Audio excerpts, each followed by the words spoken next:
Assalamualaikum dan selamat pagi. Pada hari ini kita teruskan pembelajaran kita bagi mata pelajaran matematik tahun 3. Tajuk masa dan waktu selesaikan masalah. Standard kandungan 5.9 penyelesaian masalah. Standard pembelajaran 5.9.2 menyelesaikan masalah berkaitan masa dan waktu dalam situasi harian. Murid boleh rujuk buku teks jilid 2 muka surat 45 hingga 47. Okey, muka surat 45, selesaikan masalah. Okey, boleh tengok contoh yang pertama. Siva bercuti ke Auckland, New Zealand bersama keluarga. Mereka menaiki penerbangan melalui Sydney, Australia. Kira jumlah masa dari Kuala Lumpur ke Auckland. Okey, di sini kita tengok apa yang diberi. Okey, apa yang diberi? Kuala Lumpur ke Sydney 8 jam 15 minit. Kuala Lumpur ke Sydney 8 jam 15 minit. Sydney ke Auckland 3 jam 11 minit. Apa yang dicari? Dicari ialah jumlah masa. Okey, bila jumlah masa, apa cara dia macam mana? Kuala Lumpur ke Sydney 8 jam 15 minit. Sydney ke Auckland 3 jam 11 minit. Okey, dia nak jumlah masa. Bila jumlah masa, kita kena tambah kedua-dua. Okey, di sini tengok ayat matematik dia. 8 jam 15 minit tambah 3 jam 11 minit. Kita tambah kedua-dua, kita dapat jumlah semua. Okey, di sini kita selesaikan mengikut jam-jam, minit-minit. Okey, bila kita tambah, kita dapat 11 jam 26 minit. Okey, itulah jawapan dia. Okey, contoh yang seterusnya, cuba tengok sini. Sebelum tu, berapakah beza masa Kuala Lumpur ke Sydney dengan Sydney ke Auckland? Okey, di sini dia nak berapa beza. Bila beza, kita tolak. Okey, kita tolak masa 8 jam 15 minit, kita tolak dengan 3 jam 11 minit. Kalau dia nak beza, kita tolak.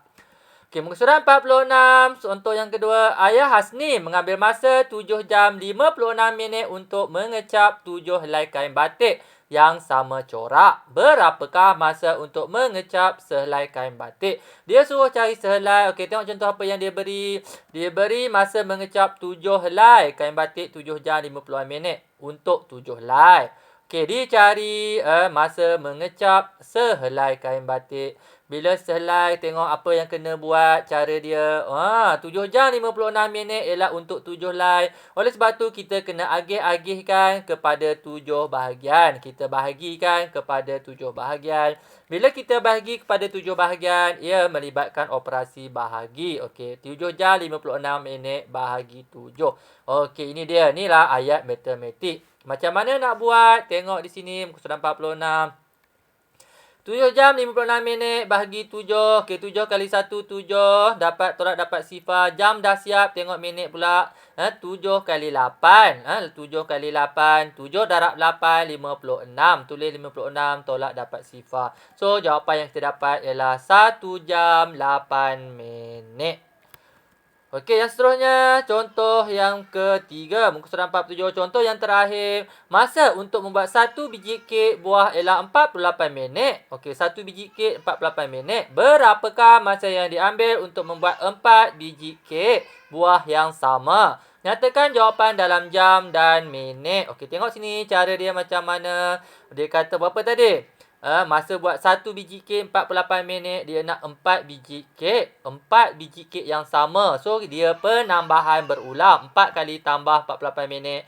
Bila penambahan berulang, penambahan yang sama, nilai yang sama berulang, ia ialah operasi darab. Di sini kita darab 4 darab 48 minit. Dan jawapan dia nak dalam jam dan minit.